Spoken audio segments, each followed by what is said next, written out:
আবার শুরু কৃষক আন্দোলন। দিল্লি অভিমুখে হাজার হাজার কৃষক। এক মাসের জন্য দিল্লিতে জারি 144 ধারা। মৃত্যু দণ্ডপ্রাপ্ত 8 ভারতীয় নৌসেনা অফিসারকে মুক্তি দিল কাতার। বিরাট বড় কূটনৈতিক জয় ভারতের। রাজ্য সরকারে 5 লক্ষ শূন্য পদে চাকুরি। বড় ঘোষণা মমতা ব্যানার্জির। রাজ্য পুলিশে 60,000 নিয়োগ। 1 লক্ষ শূন্য পদে হবে শিক্ষক নিয়োগ। ঘোষণা করলেন নিজের মুখেই মমতা ব্যানার্জি, রাজ্যের বাংলার মুখ্যমন্ত্রী। অপরদিকে পাল্টিবাজ পাল্টুরাম নীতিশ কুমার আবার হলেন বিহারে আস্থা ভোটে জয়ী। অঙ্গনওয়াড়ি কর্মী নিয়োগের জন্য ডেকে 20 জন মহিলাকে গণধর্ষণ। অভিযুক্ত খোদ চেয়ারম্যান এবং কমিশনার। সেনাবাহিনীতে অগ্নিবীর পদে নিয়োগ। হাজার হাজার শূন্য পদে আজ থেকে শুরু হলো আবেদন প্রক্রিয়া। খবরগুলো বিস্তারিত জানাবো। চোখ রাখুন শেষ পর্যন্ত আপনাদের প্রিয় চ্যানেল রোজ বাংলার পর্দায়। শেয়ার করে সকলকে জানতে সাহায্য করবেন খবরগুলো। নতুন এসে থাকলে চ্যানেলটিকে সাবস্ক্রাইব করে ভিডিওটিকে একটি লাইক করতে ভুলবেন না। রাজ্য সরকারি চাকুরিতে 5 লক্ষ নিয়োগ। শুধুমাত্র রাজ্য পুলিশেই 60,000 শূন্যপদ। এছাড়াও রাজ্য জুড়ে স্কুলগুলিতে 1 লক্ষ শিক্ষক নিয়োগের বড় ঘোষণা ভোটের আগেই রাজ্যের মুখ্যমন্ত্রীর। লোকসভা নির্বাচনের আগে নিয়োগ নিয়ে বড় ঘোষণা করলেন মুখ্যমন্ত্রী মমতা বন্দ্যোপাধ্যায়। রাজ্য সরকারি চাকুরিতে প্রায় 5 লক্ষ শূন্য পদে নিয়োগ করবে রাজ্য সরকার।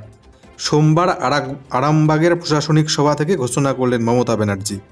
সব দপ্তরের বিভাগীয় প্রধানের সঙ্গে গত সপ্তাহেই বৈঠকে বসেছিলেন রাজ্যের মুখ্য সচিব ভগবতী প্রসাদ গোপালিকা।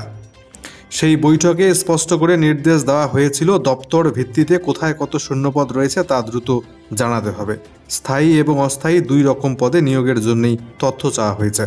এদিন মুখ্যমন্ত্রী জানালেন, রাজ্যে 5 লক্ষ শূন্যপদের মধ্যে 1 লক্ষ শূন্যপদ রয়েছে শিক্ষকদের জন্য। এছাড়াও রাজ্য পুলিশে নিয়োগ করা হবে 60,000 কর্মীকে। প্রসঙ্গত, রাজ্যে স্কুলগুলিতে উচ্চ মাধ্যমিক থেকে নবম, দশম, একাদশ, দ্বাদশ শিক্ষক নিয়োগ প্রায় বন্ধ 7 থেকে 8 বছর ধরে। 7 বছর আগে যে কয়েকটি নিয়োগ হয়েছে সেখানেও চরম দুর্নীতি হয়েছে রাজ্যে। খোদ রাজ্যের শিক্ষামন্ত্রী বর্তমানে জেলের কুঠুরিতে বন্ধ বেআইনিভাবে নিয়োগ করবার জন্যে। তার মাঝে মুখ্যমন্ত্রীর এই ঘোষণা। তবে এর আগেও মুখ্যমন্ত্রী শিক্ষক নিয়োগ নিয়ে বারংবার ঘোষণা করেছিলেন, বাস্তবায়ন কিছুই হয়নি। এবারের মুখ্যমন্ত্রী এই ঘোষণার পর শিক্ষক নিয়োগ হবে কিনা সেটাই এখন দেখার। দিল্লির প্রাক্তন উপমুখ্যমন্ত্রী তথা দিল্লির প্রাক্তন শিক্ষামন্ত্রী মনীষ সিসোদিয়া মদ কেলেঙ্কারিতে আপাতত হলেন কারামুক্তি। 1 বছর পর জামিন পেলেন মনীষ সিসোদিয়া। 3 দিনের জন্য দিল্লির প্রাক্তন মুখ্যমন্ত্রী উপমুখ্যমন্ত্রীকে জামিন দিয়েছে দিল্লির রাউস অ্যাভিনিউ আদালত। জানা গিয়েছে, আগামী কয়েকদিনের মধ্যেই মনীষ সিসোদিয়ার ভাইজির বিয়ের অনুষ্ঠান, সেখানে যোগ দেবার জন্য তার জামিন মঞ্জুর করেছে আদালত। উল্লেখ্য, দিল্লিতে আবগারি দুর্নীতির কারণে গত বছর থেকে জেলবন্দি রয়েছেন মনীষ সিসোদিয়া।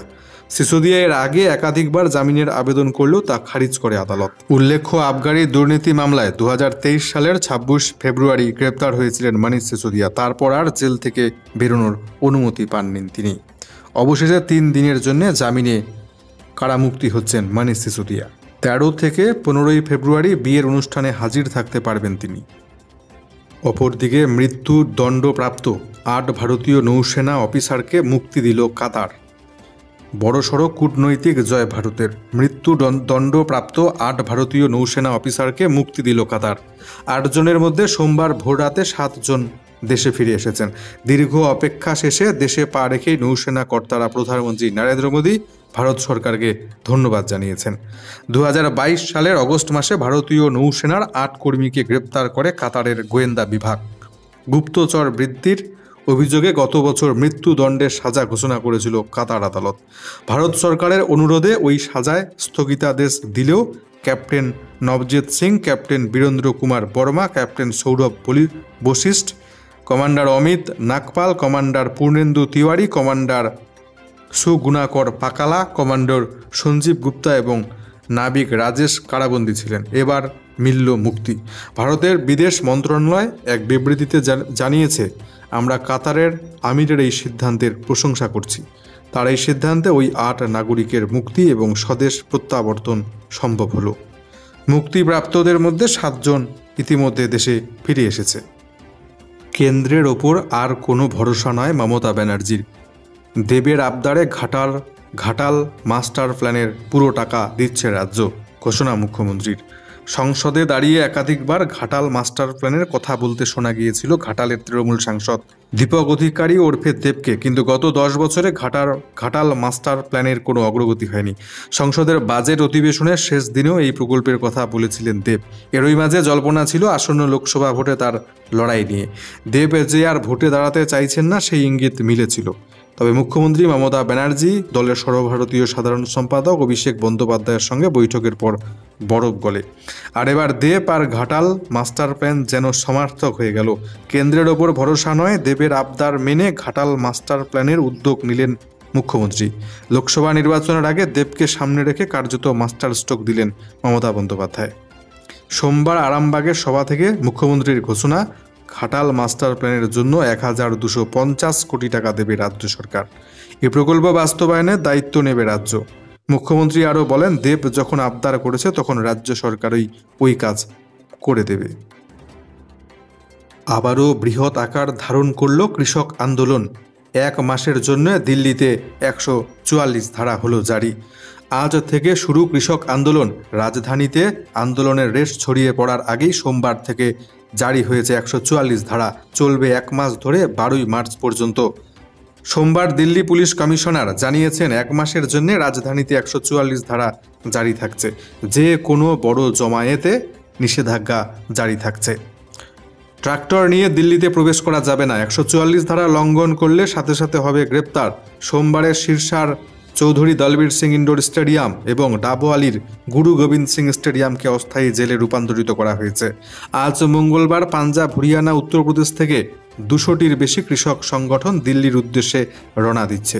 কমপক্ষে 20,000-এর অধিক কৃষক এই অভিযানে সামিল হচ্ছেন। কৃষকদের জন্য পেনশন সহ একগুচ্ছ দাবি নিয়ে দিল্লি চলোর ডাক দিয়েছে কৃষক সংগঠনগুলি।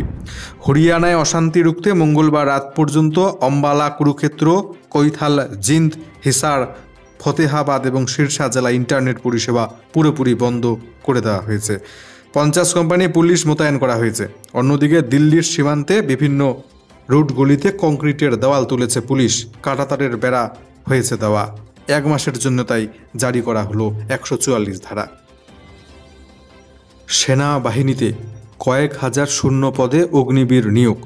ভারতীয় স্থলবাহিনী অগ্নিপথ স্কিমে অগ্নিবীর পদে Agniveer general duty, Agniveer technical, Agniveer aviation and ammunition, Agniveer clerk, store keeper technical এবং ট্রেডসম্যান পদে কয়েক হাজার ছেলে মেয়ে নেওয়ার অনলাইন দরখাস্ত নেওয়া শুরু হচ্ছে আজ থেকে। পশ্চিমবঙ্গের সব জেলার প্রার্থীদের প্রথমে অনলাইনে নাম নথিভুক্ত করতে হবে। ওয়েবসাইটটি হলো www.joinindianarmy.nic.in।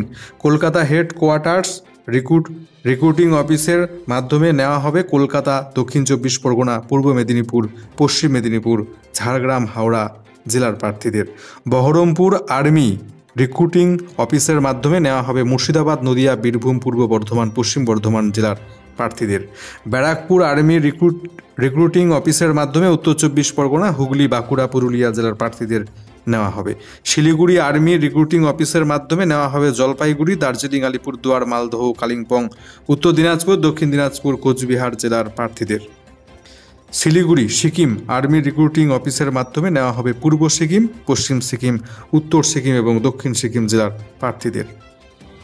প্রার্থী বাছাইয়ের জন্য প্রথমে অনলাইন পরীক্ষা হবে। অনলাইন পরীক্ষায় সফল হলে সংশ্লিষ্ট আর্মি রিক্রুটিং অফিসের অধীন জেলার প্রার্থীদের শারীরিক মাপযোগ, শারীরিক সক্ষমতার পরীক্ষার জন্য ডাকা হবে।